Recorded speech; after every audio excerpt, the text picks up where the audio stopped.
No a battaglie ideologiche. I sindaci sono chiamati ad agire con buon senso per tutelare la dignità delle bambine e dei bambini e i loro diritti fondamentali, evitando così di generare gravi discriminazioni.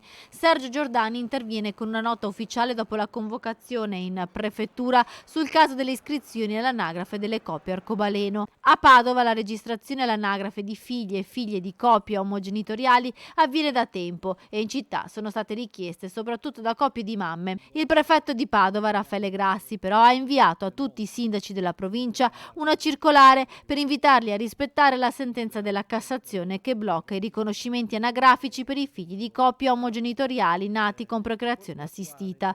Sono convinto che Padova e il sottoscritto si muovano nell'ambito delle norme. Su questo sono pronto e disponibile a confrontarmi con la consueta lealtà istituzionale e collaborazione con la prefettura, continua il sindaco Giordani nella sua nota.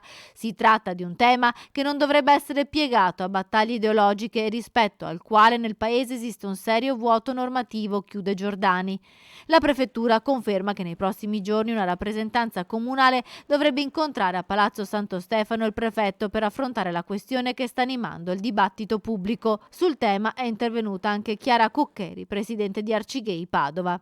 Questo governo vuole togliere diritti ai bambini e alle bambine delle famiglie arcobaleno, delle nostre famiglie, invece noi vogliamo tutelarli perché è la nostra priorità, i diritti delle persone e non la propaganda elettorale sui nostri corpi.